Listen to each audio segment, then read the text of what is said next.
Hey, everybody, it's Scott Steen with winnersandwhiners.com coming to you with the, Scott? Hump Day. That's right, edition of Today in Sports Betting. Doing it NBA style today. Taking a look at a couple of games that are on TV. As always, it's kind of the way we do it. I know that as the season goes on, we'll probably take a look at some more NBA games. But for right now, the best matchups do seem to be on TV, Scott. So we're going to start off with one of those, little rematch of the bubble last year as the Miami Heat host the Boston Celtics. Miami, 2.5-point favorite, 218 is the total in this one. Scott, go. So for this one, I'm actually going to lean to the Celtics here. I know that Miami's the favorite, of course. All three of their wins have come at home this season. But as a whole, something that I've noticed so far this season is the fact that in revenge games, specifically talking about teams that lost to the opposing team in the playoffs last year, they've absolutely destroyed teams in revenge angles this year, and I think this is a similar story. I think Miami has been very streaky this season. They've alternated wins and losses all year long, so they have been the definition of streaky. Wait. Wouldn't that be the opposite of streaky? I mean, they're consistent, but that's a fair point. But I think you know what I meant. They look really good one day, look awful the next day. They're inconsistent. Yeah, they're inconsistent. Yeah, that's a better word to use. But yeah, streaky is probably not the right word. But yes, they're inconsistent. And just because they ended up beating Oklahoma City by 28 at home, I'm not going to overreact to it because Oklahoma City is awful. So Boston's won each of their last two games. They've won 4 of their last 5 and playing good basketball. But for me, I'm going to follow that revenge angle. I'm going to take Boston plus the points, and I think they might win the game outright. Let me ask you this, Scott. I know it's really, really early in the season, but do you think there might be something to the back-to-back? And not really. We talked about that yesterday. Not really back-to-back game. It's back-to-back games against the same team. They're not on the same night. There's usually a night in between, but it looks to me like an inordinate amount of those games have been split. Do you think that's something to keep an eye on? I think it could be just for traveling purposes. If you want to keep in mind and trying to project how teams play. Having to travel all the time because, of course, that's a huge part of playing on the road in the association. But for the sake of this matchup, not really, because of the fact that Boston's last game was against Toronto in Tampa. So I wasn't tying it in with this. No, I know you weren't. I was just saying that based on traveling alone, because I feel like that was the main point that we should talk about with these back-to-back games. Boston just played their last game. You might think to yourselves by force of habit, oh, they were in Toronto. No, they weren't. They were in Tampa. They're already in Florida. I don't think traveling played much of a factor in this game. In terms of a general aspect of it, I think it matters because I tend to think that the team that lost the first game tends to play a lot better in the second game. I think that's something that you can look for in trends, and I think that would agree with what I just said. But for the most part, not really. I think it's something that you can keep in mind just to try to figure some stuff out if you want to. For the most part, I think that it's always better to be getting points in the doubleheader rematch game, whatever you want to call it. Yeah, I would agree with that. If you lost the first one and you're catching points in the second one, I think that's a play that's going to have to be seriously looked at and considered from here going forward. At least. Yeah, well, that came up with the Lakers and the Grizzlies yesterday, which is why we both leaned to the Lakers, but they played the previous game. Memphis almost won this game outright. So yep. I can understand where you're coming there. For the sake of this matchup, that doesn't apply. No. But I do think that Boston's travel schedule does help because they were playing in Florida in their last game, and now they play in Florida again.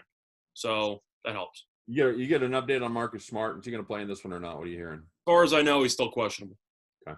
Yeah, it looks like it's everything I've seen is going to be a game time with his thumb there. This is a Miami team that hasn't played great this season. I think I don't know. Are they one of the more disappointing teams as far as what you expected out of them this year? The truth is no, because it really depends on what exactly you expected from them this year. Did they just exceed every expectation they had last year? Yes. I mean, I thought they would make the NBA Finals, which is why I gave it a future on them. But at the end of the day, this team just seemed to peak at the right time. And am I shocked that Miami, who on paper might not be the most talented team on the planet, Jimmy Butler's had some injury issues as well, but he got him and Adebayo. And other than that, you have Tyler Heroes in his second year. You have Goran Dragic, who was coming off a pretty serious injury, who had a very good year last year, but he's a sixth man for the most part. Am I surprised this team hasn't looked as sharp early on? No, because the last year in the regular season, they looked pretty good, but they also didn't look great, and then they seemed to just absolutely come together right around the bubble time. So Right. I Yeah. still think it's early, so I expect this Miami team to start peaking, but I'm not surprised that this team, I wouldn't say has been struggling out of the gate, but hasn't been the super team that people thought they were going to be. Would you agree with that? Yeah, I think that's solid. I think you're absolutely right. There was a team that the bubble just worked for them. And like I said, they just played good basketball at the right time. You know, the other team that peaked, and we talked a little bit about them off air, was Phoenix, and they were just buried too far, to make a run. It would have been fun to see them in the playoffs, I think. That was the thing, though, is that Phoenix was undefeated in the bubble, and yet they still decided to reinvent the roster. Yeah, So it's worked out well for them so far because Chris Paul has been a solid addition from a leadership perspective. But it's another good example. You're talking about the bubble, and people just assumed, because they were good here, they can just continue where they left off the following year. Not quite. It's a little bit harder to do that. Ask Toronto. Yeah. Toronto is I don't know we talked about that before we went on air as well. That's a disaster right now. Yeah, it really is. And they play Phoenix today, so we'll see what happens. The team without a country there, the Toronto Raptors. Yep. You know what? I think this is a game of two pretty evenly matched teams. I do worry about the injury situation just a little bit there for Boston. I'm sure feel a lot better if I knew Smart was going to go, but I'll take the 2.5. I'll take the 2.5 with a coin flip. Take the points. I think we can agree that this game should come down to the wire. So I'll take the points as well. Yeah, I think it's a pretty sharp number. I think that 2.5 is pretty close. So yeah, take the points. Mm-hmm.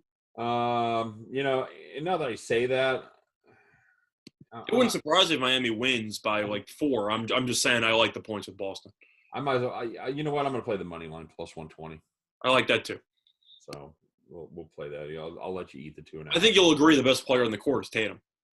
Certainly right now. So you can't really go wrong with taking the best player on the court. All right, Scott, we've got the nightcap here, late game there, 10:05 Eastern start time. Get to find out what the Warriors are made of as the Clippers travel upstate to take on the Golden State Warriors.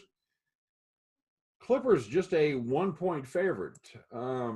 Scott, does that number seem a little low to you? Oh, part of it's because the Clippers played yesterday. I know they ended up losing to San Antonio outright, but Paul George did not play. They gave him the night off. So based on that, he's currently questionable for this game. He's dealing with an ankle injury or a slight ankle injury, so we'll see what his status is for this game. It's mostly because of the fact that the Clippers had to play yesterday and lost, and they might be without Paul George, which I'm sure is baked partially into the line, whereas Golden State has, how do I put this, woken up over the last couple of days, mostly Steph Curry. Right. They've won each of their last 2.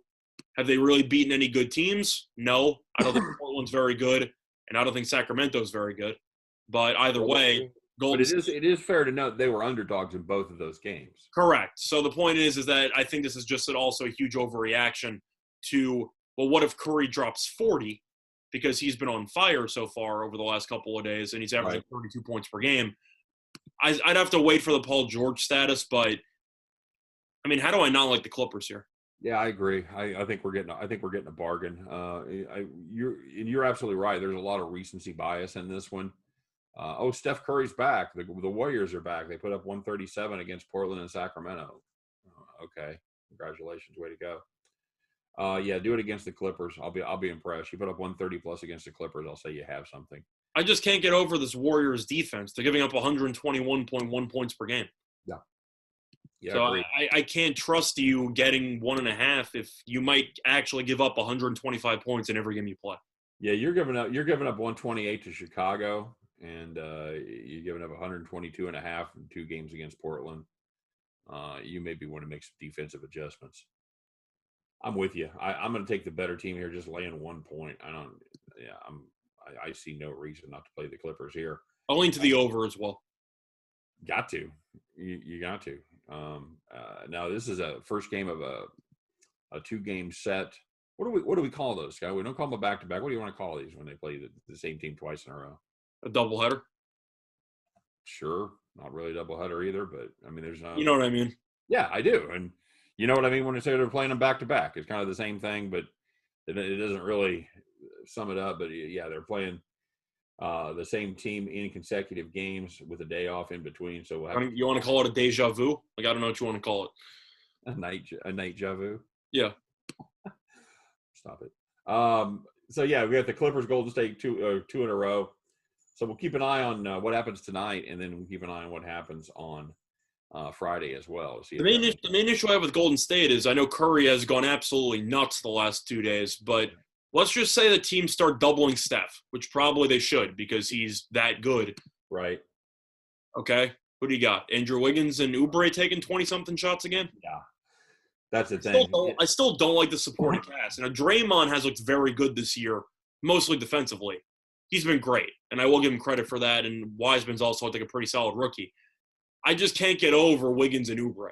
Well, you know, Wiggins has gone from one of the worst pick-and-roll players to one of the best. Do you think that's a temporary thing, Scott, or do you think he's actually made the correct adjustments in his game? I think he's made some adjustments, but I still think his shot selection's atrocious. Yeah, he's never been known as a judicious shooter. No question about that. I mean, you're looking at his numbers this year, and people thought, oh, Steve Kerr is going to untap something. He's shooting 40.7% from the floor. Yeah. So it's a matter of, let's just say you have Kawhi who gets the Curry assignment, or they start doubling. Beverly's going to try to basically shove Curry every chance he has. Sure. But just say you start trapping on every pick and roll and start doing whatever.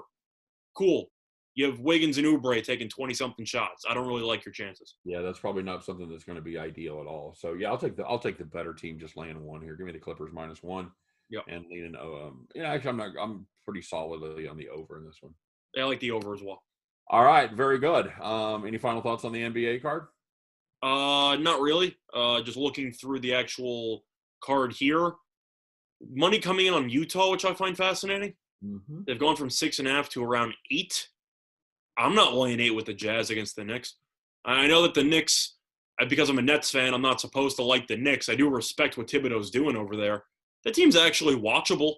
Yeah. The team's actually play tough, which is something that Thibodeau's been known for his career. But it seems like the Knicks have bought in. Why would I want to lay Utah -8? They were laying 4.5 against the Nets. I said to pay attention to that game because I thought the markets overreacted to KD being out, and apparently they did. If you're Utah, you can't lose that game by about 30. Yeah. I mean, that's awful. You can't lose that game by 30 points. Yeah, they lose that. Yeah, by 34 is a 5-point favorite. By 34 with no KD, and now you play against the Knicks laying 8. There's no way I'm laying 8 with Utah. I got to take the points with the Knicks, right? Yeah, especially Utah's on the road. They're in the middle. Well, I'm saying that they were just in Brooklyn yesterday, so it's not like there was much travel involved. But I understand, but keep an eye on this road trip here because Utah is in the middle of Utah is also not very good. A 7-game road string, has 7-game road shot there where they're playing basically everybody in the Northeast. There are a couple of teams I don't fully understand. Portland being one of them, Utah being the other. This team makes the playoffs every year, and yet you always look at them at some point in the regular season and just go, why does this team just look awful? Yeah, well, it's Quinn Snyder, so. I think Quinn Snyder's a good coach, but I also think that he hasn't made enough adjustments, and I think Terry Stotts from Portland should be fired already. I don't know what he's doing over there. But for Utah, I mean, this team has some problems. And I think the Knicks might win the game. But I'll take them plus the points. All right, very good. You agree? I'm assuming you agree with that? Yeah. I haven't seen enough from Utah to give them that kind of backing. I certainly don't understand the line move. That's pretty dramatic. So. Yep. Yeah, I'll play that one with you. I'm sure the line movement's based on a bounce back situation where they got embarrassed. They're going to try to come out and win. I genuinely do not care. Yeah, agreed. All right, so there you go. That's the NBA show for today, Wednesday, the 6th of January. So we appreciate everybody stopping by. As always, if you're looking for deeper dives into these games or any other games, don't forget to stop by and check out winnersandwhiners.com, the #1 site for predictive sports analysis anywhere on the internet. For myself, for Scott Reichel, for all of us over here at Winners and Whiners, appreciate you guys watching. Don't forget to like and subscribe. Good luck on all your plays today. Hope every one of those tickets in your pocket turns into cash money back at the window. Guys, have a great day, and we'll see you tomorrow on Today in sports betting. Take care, everybody.